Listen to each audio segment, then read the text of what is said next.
ਤੁਹਾਡਾ ਪਿਆਰ ਹੈ, ਤੁਹਾਡੀ ਮੁਹੱਬਤ ਹੈ। ਮੈਂ ਉਹ ਦਿਨ ਵੀ ਜਦੋਂ ਤੁਹਾਡੇ ਕੋਲ ਹਾਜ਼ਰ ਹੋਇਆ, ਤੁਹਾਡੇ ਦੁੱਖ ਦਾ, ਤੁਹਾਡੀ ਤਕਲੀਫ ਦਾ ਵੀ ਅੰਦਾਜ਼ਾ ਹੈ।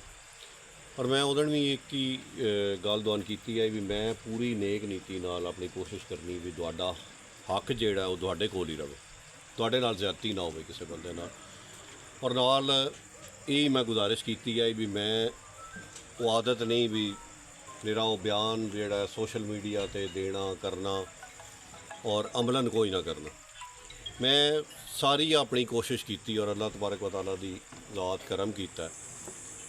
ਅੱਲਾਹ ਦੇ ਹੁਕਮ ਨਾਲ ਹੀ ਸਾਰੀਆਂ ਚੀਜ਼ਾਂ ਮੁਮਕਿਨ ਹੁੰਦੀਆਂ ਔਰ ਅੱਲਾਹ ਤਬਾਰਕ व तआला ਦੀ ज़ात ਆਪਣੇ ਹਬੀਬ ਦੇ ਸਦਕੇ ਕਰਮ ਕੀਤਾ। ਅਤੇ ਸਾਡਾ ਜਿਹੜਾ ਮੇਨ ਪੂਰੇ ਸ਼ਹਿਰ ਦਾ ਬਲਕਿ ਇਸ ਪੂਰੇ ਇਲਾਕੇ ਦਾ, ਕਿਉਂਕਿ ਹਰ ਬੰਦਾ ਸ਼ਹਿਰ ਨਾਲ ਸਾਡੇ ਇਲਾਕੇ ਦਾ ਵੀ ਅਟੈਚ ਹੈ, ਉਹਦੇ ਨਾਲ ਹਰ ਬੰਦੇ ਦਾ ਜਿਹੜਾ ਮੁਤਾਲਬਾ ਸੀ ਵੀ ਸਾਡੇ ਡਾਕੂਮੈਂਟਸ ਵੈਰੀਫਾਈ ਕਰੋ ਔਰ ਸਾਡੀਆਂ ਇਹ ਚੀਜ਼ਾਂ ਜਿਹੜਾ ਔਰ ਉਹਦੇ ਨਾਲ ਬੜੀ ਡਿਟੇਲ ਨਾਲ ਕਮਿਸ਼ਨਰ ਸਾਹਿਬ ਸਾਡੀ ਗੱਲ ਸੁਣੀ। ਮੁਜ਼ੱਫਰ ਸਾਹਿਬ ਵੀ ਆਣ, ਤੁਹਾਡੇ ਜ਼ਾਹਿਦ ਸਾਹਿਬ ਵੀ ਆਣ, ਸ਼ੇਖ ਹਬੀਬ ਸਾਹਿਬ, ਖੁਰਮ, ਸਾਰੇ ਜਿਹੜੇ ਸਾਡੇ ਦੋਸਤ ਅਹਿਬਾਬ ਉੱਥੇ ਮੌਜੂਦ ਆਣ। ਬੜੇ ਤਸੱਲੀ ਨਾਲ ਉਹਨਾਂ ਗੱਲ ਸੁਣ ਕੇ ਸਾਡਾ ਮੁਤਾਲਬਾ ਤਸਲੀਮ ਕੀਤਾ ਔਰ ਇੰਸ਼ਾ ਅੱਲਾਹ ਤਾਲਾ ਮੈਂ ਤੁਹਾਨੂੰ ਯਕੀਨ ਦਿਵਾਨਾ ਵੀ ਅੱਲਾਹ ਦੀ ਜ਼ਾਤ ਖੈਰ ਆਫੀਅਤ ਰੱਖੇ। ਇੰਸ਼ਾ ਅੱਲਾਹ ਪਿੱਛੇ ਵੀ ਅਸੀਂ ਮੁਕੰਮਲ ਖਲੋ ਕੇ ਤੁਹਾਡੇ ਨਾਲ ਹਾਂ, ਕਿਉਂਕਿ ਤੁਸੀਂ ਸਾਡੇ ਭਰਾ ਹੋ, ਸਾਡੇ ਅਜ਼ੀਜ਼ ਹੋ ਔਰ ਸਾਡਾ ਔਰ ਤੁਹਾਡਾ ਨਸਲਾਂ ਦਾ ਸਾਥ ਹੈ।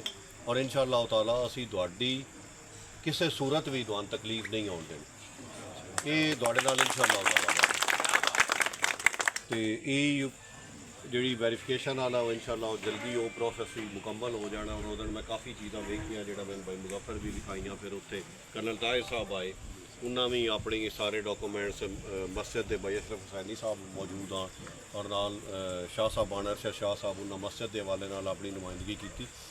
ਔਰ ਉਹ ਤੁਹਾਡਾ ਹੱਕ ਆਈ ਔਰ ਤੁਹਾਡੇ ਕੋਲ ਜਿਹੜੀ ਇੱਕ ਤਲਵਾਰ ਤੁਹਾਡੇ 'ਤੇ ਲਟਕੀ ਹੋਇਆ ਅੱਲਾਹ ਦੇ ਫਜ਼ਲ ਕਰਮ ਨਾਲ ਉਹ ਖਤਮ ਹੋ ਗਈ। ਔਰ ਇੰਸ਼ਾ ਅੱਲਾਹ ਤਾਲਾ ਅੱਗੇ ਜਿਹੜਾ ਭਾਈ ਜ਼ਫਰ ਪਿਆਦਨ ਵੀ ਇਹਨਾਂ ਦਾ ਮੁਸਤਕਿਲ ਹਾਲ, ਇਸ ਤੋਂ ਬਾਅਦ ਅਗਲਾ ਸਟੈਪ ਸਾਡਾ ਔਰ ਇੰਸ਼ਾ ਅੱਲਾਹ ਤਾਲਾ ਉਹਦੇ 'ਚ ਵੀ ਅਸੀਂ ਸਰਕਰੂ ਹੋ ਸਕਦੇ।